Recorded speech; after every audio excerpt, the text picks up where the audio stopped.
салому дуруд ба мухлисони беҳтарин дастаи дунё дар таърихи футбол Барселона ва канали Барсатижи. Баъди торумор намудани рақибон дар бозии охир, рекордҳои нави Барселона аллакай шурӯъ шуданд. Барселона дар Ла Лига беҳтарин даста оид ба шумори нишонзанон дар мавсими имсолаи ин мусобиқот аст, ки 21 нафар аз судолбозонаш аллакай ба дарозаи ҳарифон гол заданд. Дастаи Бетис бо 19 нафар ва Реал Мадрид бо 18 нафар дар мақоми дуюм ва сеюми ин омор ҳастанд. ҳамзамон Барселона дар панҷгонаи беҳтарини чемпионатҳои қитъаи Аврупо низ дар ин омор ҷойи аввалро ишғол кардааст, ки дастаи Интери Италия 20 нишонзан аллакай дар ҳайаташ дошта, баъди Барса дар ҷойи дуюм қарор дорад.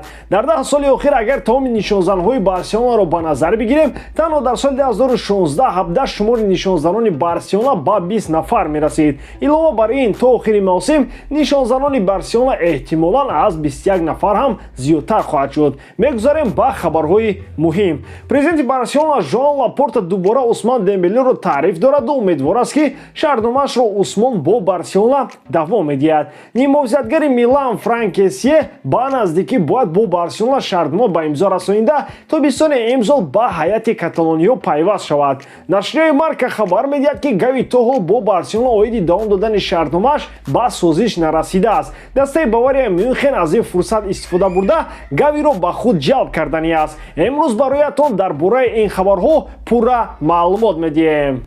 دوستان خاطررسان میکنیم که سرپرست ویدیوی ما شرکت 1x میباشد. در آن جمع کیفیت‌های بلند و بونус‌های گوناگون شما را انتظار است. آن نفرانی که تا حال رجیستراسیون ندارند میتوانند در اولین پرداخت با پروموکد بارساتیجی صاحب $100 بونус گردند. ссылкаи бозӣ در коментария. با همه موفقیت. Президенти Барселона Лапорта то ҳол умедвор аст, ки Усмон Дембеле шаҳрномаашро бо Барселона давом медиҳад ва дастаро тарк намекунад. Лапорта иброз намудааст, ки Дембеле аллакай огаҳ аст, ки мо аз рӯзи аввал мехостем онро дар даста ҳифз намоем ва пешниҳоди мо дар бораи давом додани шаҳрнома беҳтарин нахоҳад шуд.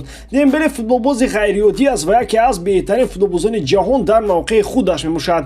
Мо дар бошгоҳ умедворем, ки Усмон то тобистон фикру ақидаҳояшро иваз намуда билохира шаҳрномаашро бо Барса давом медиҳад.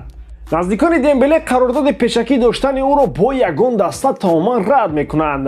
худи Дембеле низ то ҳол гуфта истодааст, ки намехоҳад Барселонаро тарк намояд. давом додани шаҳрномаи Дембелеро то охири мавсим пурра инкор карда наметавонем, зеро бо вуҷуди он ки ӯро бояд аз бозиҳо маҳрум мекарданд, хави нагузошт, ки ин кор амалӣ шавад ва ба ҷои ҷазо додани ӯ Дембелеро баръакс дар бозиҳо истифода мебарад. шояд муносибати хуби хави сабаб мешавад, ки Дембеле Барселонаро тарк намекунад. аммо инҷо боз суоле ба миён меояд, ки оё Дембеле дар ҳақиқат хоҳиши дар Барса монданро дорад, ё ин ки падари угаяш Сисоко аз ӯ талаб дорад, ки то тобистон натиҷаҳои олӣ нишон диҳад, то ки дастаҳои пурқувват маҷбур шаванд, ки ба талаботҳои агенташ розӣ шаванд ва баъдан мушакҳояшонро хомӯшак газида боз 4 соли дигар дастаи навро гоҳворе бо агенташ меҷӯшад. чунин ба назар мерасад, ки ҳатто баъди рафтан аз Барселона ва дар дигар даста баромад намуданаш, агар ба ӯ савол диҳанд дар бораи Барселона, Дембеле ҷавоб медиҳад, ки намехоҳад Барселонаро тарк намояд ва ҳатман шаҳрномаашро бо Барса давом медиҳад. акнун ду футболбоз бояд дар мавсими оянда насабҳояшонро иваз намоянд: Александр Дембеле ва Усмон Кокорин. Барселона тобистони имсол нимовзятгари дастаи Милан Кессиеро ба имзо мерасонад. Кессие баъди анҷоми ин мавсим агенти озод мегардад ва баъди рад кардани пешниҳоди Милан бо маоши 5 миллион евро оиди идомаи шаҳрномааш, рӯзноманигори маъруфи Италия Ҷанлука Ди Мартио хабар додааст, ки бошгоҳи каталонӣ ҳарчи зудтар мехоҳад, ки бо Кессие шаҳрнома бандад ва аллакай ба ӯ шаҳрномаи нав пешниҳод кардааст ва мувофиқи он Кессие дар як мавсим 6 миллион евро маош мегирад. Довталаби ягона барои ба имзо расонидани нимовзятгари 25 сола айни замон Барселона мебошад. се мувофиқатгари асосии мо Дани Алвес, Жерар Пике ва Жорди Алба дар маҷмӯъ 105 сол доранд. Нимувофиқатгарони мавҷудбударо Хави намедонад чӣ кор кунад ва хатти дифои моро баъди мӯйсафедон Кессие ба танҳоӣ мувофиқат мекунад. бо кадом ақл дар бошгоҳ чунин трансферҳоро амалӣ карданӣ мешаванд, ман намедонам. ҳангоме ки мисли обу ҳаво ба мо мувофиқатгар зарур аст. шумо дар ин бора чӣ мегӯед дӯстон?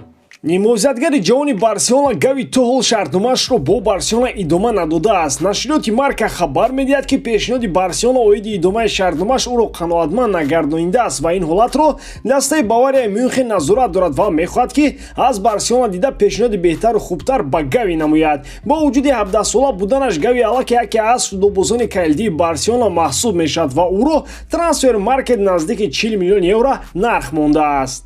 Кампирони лаби об аллакай ба ғайбати футбол низ шурӯъ кардаанд. Ин қадар сафсата оиди Гави аз куҷо пайдо мешуда бошад? Аз ин пештар хабар доданд, ки агенти Гавиро рӯзноманигорон дар офиси Реал Мадрид диданд ва пешгӯӣ намуданд, ки Гави ба Реал мегузарад. Акнун хабари гузариши ӯро ба Бавария паҳн намуда истоданд. Агар Гави ба Реал гузаштан мехост, ӯ аллакай дар кӯдакиаш пешниҳоди Мадридро қабул мекард, аммо ӯ Барселонаро интихоб кард. Гави ошкоро гуфтааст, ки дар ягон сурат ӯ Барселонаро тарк намекунад ва танҳо дар Барса мехоҳад, ки ҳамчун футболбоз муваффақ шавад. Ба ҳамин хотир мухлисони Барселона метавонанд оиди ин масъала ором бошанд. ба ҳамин тавон дӯстон, бовар дорам, ки эҷодкории ман ба шумо писанд меояд. дар ҳамон ҳолат Барселонаро дӯст доред ва канали Барса ТВ-ро дастгирӣ кунед. Дастгирии шумо пешравии мо. Бо шумо мисли ҳар вақта Муҳаммад Гаиров. Хай бачаҳо, дар паноҳи Аллоҳ.